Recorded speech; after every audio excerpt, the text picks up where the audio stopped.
Welcome to the Good News Flower Hour, people. I'm your host, Dave Easy. A bankruptcy filing this week by the Philadelphia Inquirer raises serious questions as to whether or not the newspaper industry will survive the current recession. The Inquirer now joins the Chicago Tribune, Los Angeles Times, Baltimore Sun, Minneapolis Star-Tribune, and the New Haven Register in bankruptcy court. For 7 years, we've been President Obama announced plans to stop hiding the astronomical cost of the wars in Iraq and Afghanistan with budgetary smoke and mirrors. The total cost of both wars are expected to reach $1 trillion before all is said and done. In related news, Defense Secretary Robert M. Gates announced today that he is lifting a 1991 ban on the news coverage of the return of the remains of fallen service members to Dover Air Force Base in Delaware, which is expected to lend credence to the long-held but rarely proven scientific theory that war kills people dead. Lots and lots of them. The Senate has barred federal regulators from reviving the Fairness Doctrine, abandoned 2 decades ago, that required balanced coverage of the issues on public airwaves. The Senate voted on the so-called Fairness Doctrine was in part a response to the brave and noble conservative radio talk show hosts who feared that Democrats would try to revive the policy to ensure that commie, lesbian, baby-killing liberal opinions got equal time. And is going to be passing them out and keep this country great and innovative, full of entrepreneurs. The mayor of Los Alamitos, California, is coming under fire for an email he sent out that depicts the White House lawn planted with watermelons under the title, quote, "No Easter egg hunt this year," end quote. Mayor Dean Gross confirmed to the AP that he sent the email but was unaware of the racial stereotype that black people like watermelons. In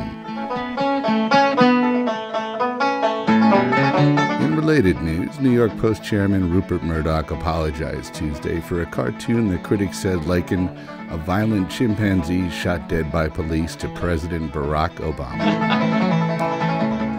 The good news this week is that new polls out indicate the legalization of marijuana is more popular than the GOP.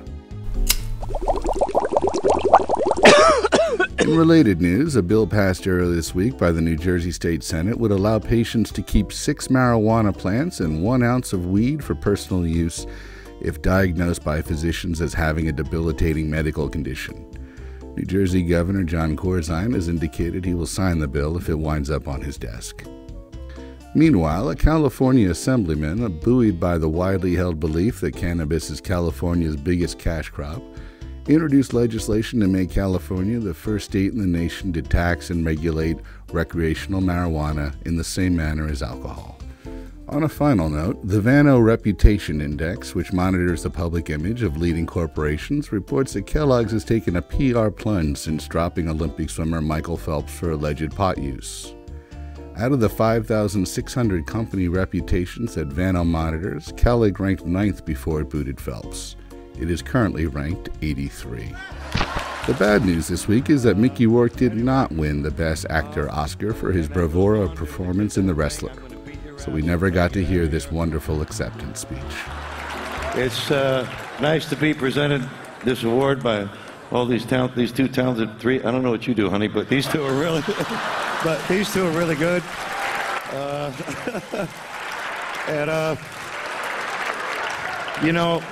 I've just gotten thousands of letters and from my people, strangers, and people that know me about my dog that died 6 days ago, Loki.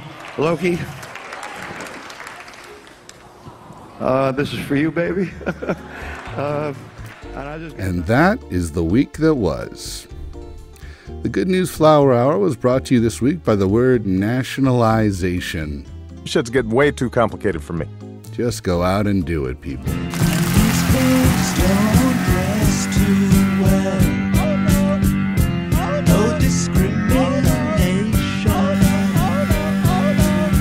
To be a zombie all the time requires such dedication. And I just got done talking to the Santa Monica Police Department. They gave me a bed to sleep in 10 years ago. And I thanked them I asked them for 2 pillows. They told me to f off, but anyway.